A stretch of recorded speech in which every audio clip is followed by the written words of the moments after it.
بسم اللہ الرحمن الرحیم۔ اربوں خربوں درود و سلام حضرت محمد مصطفیٰ صلی اللہ علیہ وآلہ وسلم، ان کی اولاد، ان کی آل پر اللہ تعالیٰ مغفرت فرمائے، آپ کی، میری اور تمام امت کے مسلمانوں کی، آمین۔ ناظرین گرامی، ہر انسان اپنے آپ کو عقل مند سمجھتا ہے اور اپنے آپ کو عقل مند کہتا ہے، اور اگر اس کو کوئی بے عقل یا بے وقوف کہہ دے اس کے لیے یہ گالی کے برابر ہوتا ہے اور اس بات پر وہ سخت ناراض ہوتا ہے۔ اب سوال یہ پیدا ہوتا ہے کہ آیا خود کو عقل مند سمجھنے سے بندہ عقل مند ہو جاتا ہے؟ اس بارے میں آج کی ویڈیو میں ہم آپ کو حضرت علی رضی اللہ تعالیٰ عنہ کے قول میں بتائی گئی ایسی 6 باتوں کے بارے میں بتانے جا رہے ہیں، جن باتوں سے یہ پتہ لگانا آسان ہو جاتا ہے کہ وہ شخص عقل مند ہے یا بیوقوف۔ یعنی آپ عقل مند شخص کی 6 نشانیوں کے بارے میں آج جان سکیں گے۔ اس حوالے سے مکمل تفصیل جاننے کے لیے اس ویڈیو کو آخر تک ضرور دیکھیے گا۔ ناظرین گرامی، حضرت علی رضی اللہ تعالیٰ عنہ کا قول ہے کہ عقل مند انسان کے اندر عقل پائے جانے کی 6 نشانیاں ہیں۔ نمبر 1، عقل رکھنے والا شخص غصے کے وقت بردباری کا مظاہرہ کرتا ہے۔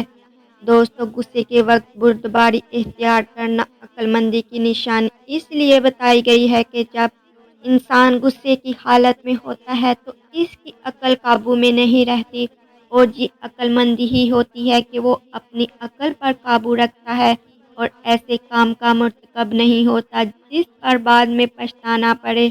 حضرت عبداللہ بن عباس رضی اللہ تعالیٰ عنہ سے قرآن پاک کی ایک آیت میں منقول ہے کہ اللہ تعالیٰ نے ایمان والوں کو غیظ و غضب میں صبر کا اور نادانی و جہالت کے وقت حلم و بردباری کا اور برائی کے مقابلے میں عفو و درگزر کا حکم دیا ہے۔ جب وہ ایسا کریں گے تو اللہ تعالیٰ ان کو شیطان کے اثر سے محفوظ رکھے گا۔ قرآن مجید فرقان حمید میں متعدد مقامات پر جذباتیت کے بدلے حقیقت پسندی، غصے اور اشتعال کے بجائے صبر و تحمل اور انتقامی کارروائی چھوڑ کر بردباری اور قوت برداشت کی صفت اختیار کرنے کی تلقین کی ہے، اور بتایا گیا ہے کہ صبر کا راستہ جنت کا راستہ ہے، اور کسی ناخوشگوار واقعے پر کسی بھائی کے خلاف نفرت اور انتقام کی آگ برق اٹھنا شیطانی راستہ ہے، اور شیطان انسان کا ازلی دشمن ہے، اس لیے جہاں تک ہو سکے غصے سے پرہیز کرنا چاہیے۔ حضرت ابو ہریرہ رضی اللہ تعالیٰ عنہ سے روایت ہے کہ ایک شخص نے رسول اللہ صلی اللہ علیہ وآلہ وسلم سے عرض کی، یا رسول اللہ صلی اللہ علیہ وآلہ وسلم، آپ مجھے کوئی وصیت فرمائیں جس پر میں عمر بھر کاربند رہوں۔ آپ صلی اللہ علیہ وآلہ وسلم نے فرمایا، غصہ کبھی بھی مت کرنا۔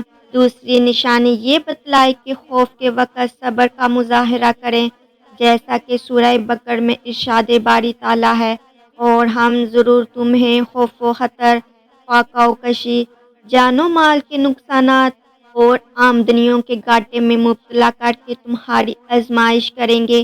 ان حالات میں جو صبر کرے اور جب کوئی مصیبت پڑے تو کہے، ہم اللہ ہی کے ہیں اور اللہ ہی کی طرف ہمیں پلٹ کر جانا ہے، انہیں خوشخبری دے دو، ان پر ان کے رب کی طرف بڑی عنایات ہیں، اس کی رحمت ان پر سایہ کرے گی، اور ایسے ہی لوگ راہ و راست پر ہیں۔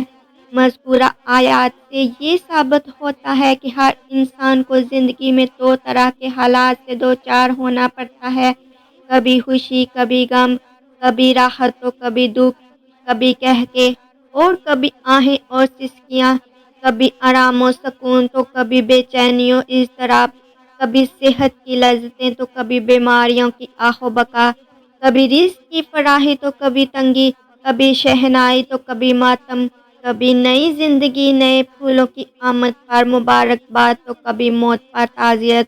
غرض کہ زندگی اسی کا نام ہے، تصویر کے یہ دونوں رخ دنیاوی زندگی کی فطرت میں داخل ہیں۔ ناظرین گرامی، خوشیوں، لذتوں اور مسرتوں سے بھرپور زندگی تو انسان کو بہت دلکش اور بلی معلوم ہوتی ہے، اور انسان یہ سمجھتا ہے کہ یہ سب کچھ میری کوششوں کی وجہ سے ہے اور میری محنت کا پھل ہے۔ یہ نہیں سمجھتا کہ یہ سب کچھ رب کائنات کا فضل و کرم ہے۔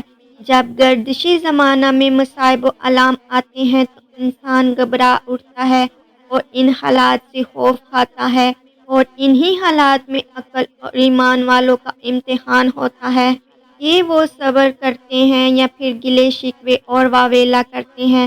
عقل والوں کی نشانی یہ ہے کہ وہ صبر کرتے ہیں۔ تیسری نشانی جو حضرت علی رضی اللہ تعالی عنہ کے قول کے مطابق ہے کہ عقل والے مالداری کے وقت میانہ روی اختیار کرتے ہیں اور فضول ہر چیز سے بچتے ہیں۔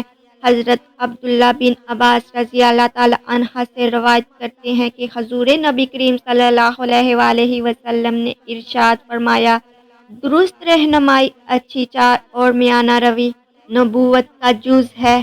ایک دوسری روایت میں حضرت حذیفہ بن المان رضی اللہ تعالی عنہ روایت کرتے ہیں کہ آقا نامدار صلی اللہ علیہ وآلہ وسلم ارشاد فرماتے ہیں، دولت مندی میں میانہ روی کتنی اچھی بات ہے، فکر و فاقہ میں اور عبادت میں درمیانی چال کتنی اچھی صفت ہے۔ ناظرین گرامی، یہ عقل مند کی نشانی ہے کہ جب اس پر فراوانی ہو تو وہ فضول خرچی نہ کرنے لگ جائے، بلکہ فراوانی میں بھی میانہ روی اختیار کرے اور اللہ کا شکر گزار رہے، اور اگر دولت میں کمی آ جائے تو صبر کا مظاہرہ کرے۔ اکثر اوقات تو یہ دیکھا گیا ہے کہ جب فراوانی آتی ہے تو فضول خرچیاں کی جاتی ہیں جس پر اللہ ناراض ہوتا ہے، اور اگر تھوڑے سے حالات برے آ جائیں تو رونا رویا جاتا ہے۔ چوتھی نشانی یہ بتائے کہ عقل والا ہر حال میں اللہ کا تقوی اختیار کرتا ہے۔ قرآن مجید میں تقوی کا ذکر بارہا آیا ہے۔ تقوی کو اردو میں ہم بچاؤ، ڈر، خوف خدا اور پرہیزگاری کے مفہوم سے جانتے ہیں۔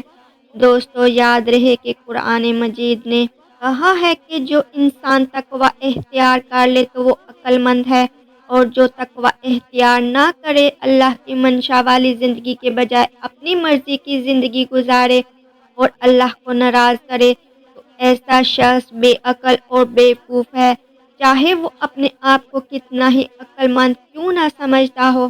پانچویں نشانی عقل والوں کی یہ ہے کہ لوگوں سے صلح رکھنے یعنی صلح رحمی کرنے والا ہو۔ اللہ اور اس کے رسول صلی اللہ علیہ وآلہ وسلم نے صلح رحمی کی تاکید فرمائی ہے اور قطع تعلق کرنے والوں کے لیے سخت وعید بیان کی ہے۔ انسان کو اللہ نے ایسی فطرت عطا کی ہے کہ وہ اکیلا نہیں رہ سکتا، بلکہ اس کو ایک معاشرے میں زندگی گزارنے کی ضرورت ہوتی ہے، اور معاشرہ کے اندر وہ تب ہی کامیاب رہ سکتا ہے جب اپنے رشتہ داروں کے ساتھ صلح رحمی کرے۔ اگر وہ ایسا نہیں کرے گا تو اس کا جینا محال ہو جائے گا۔ اور چھٹی نشانی جو عقل مند شخص کی بتائی گئی ہے وہ یہ کہ ایسا شخص لڑائی جھگڑے سے اجتناب کرتا ہے، اگر اس کو کوئی برا بھلا بھی کہے تو برداشت کرتا ہے، بجائے اس کے کہ وہ بھی گالی کو جواب گالی سے دے اور بات آگے بڑھ کر جھگڑے تک پہنچے۔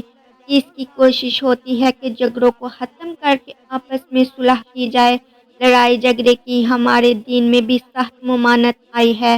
ناظرین گرامی، ان نشانیوں کو جاننے کے بعد ہم اپنے آپ کو بھی جانچنے کی کوشش کریں کہ آیا ہم کہیں ان باتوں کا شکار تو نہیں جن کو حضرت علی رضی اللہ تعالی عنہ نے عقل کے منافی بتلایا ہے۔